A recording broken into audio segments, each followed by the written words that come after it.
Most people want to project into the future, project into something that is unattainable. Attainable is the physical, like in the moment. Okay, so I think about slavery, and more so the slave mentality, that one of these days we're going to be in heaven. One of these days we're going to be in our glorified body. But when Christ speaks about spirit and truth, we're talking about things that are spiritual, heavenly realms, and we're bringing it down to the physical. The truth is physical. The truth symbolically represents, in that quote, it represents physical reality, something that is obtainable, something that we can hold on to, that makes it a solidified truth.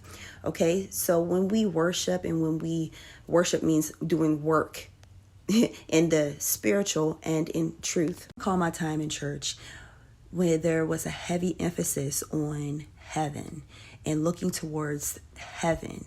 Like heaven isn't something obtainable now. We literally can have heaven here on earth. Heaven is a mindset. It's the Christ mind. It's a Christ frequency. Christ had to become physical to be a physical example of heaven and the way how we can obtain heaven.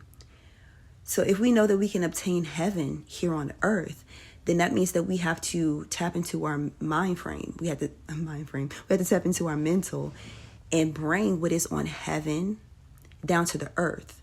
And heaven is also represented in the Old Testament as manna, provisions. Manna is a high frequency substance.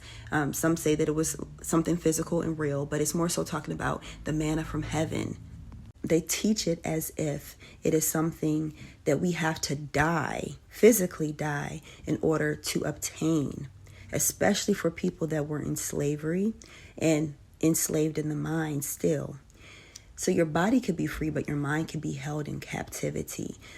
So when we activate that manna from heaven and we allow it to come down, that flow, that milk and honey, all of this is very heavily symbolic that we have heaven here on earth, and everything that we do is heavenly.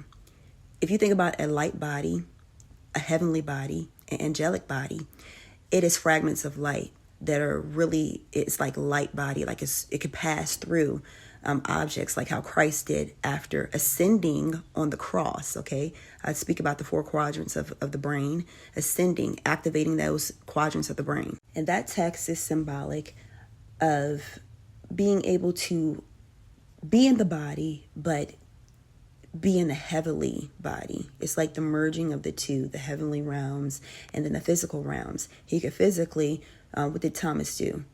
He put his fingers through his wounds, okay? Meaning that he still was physical, but he was also on a holographic, a heavenly realm. So we have to be able to tap into that because we have the ability to do those things and greater.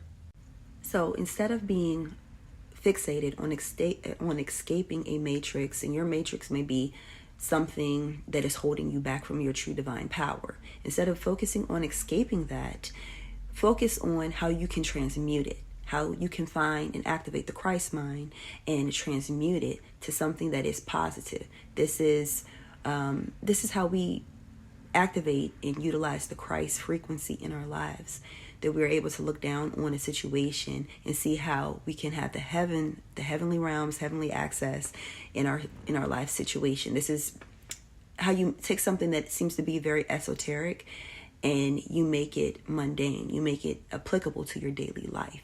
And that's what all of this text is about, how to transcend all the situations in your life and transmute it to a higher frequency and a higher level of life. The lesson to be learned in all of our situations, in, like, for example, if it's finances, how do you transmute those finances and change it to a higher vibration? So you have lead and alchemy, which will be like a lower overstanding and a lower frequency. It's very heavy, very dense. To gold, that is a high vibration. How do you transmute your finances? How do you transmute your relationships? How do you make this applicable and be a living example of Christ walking around?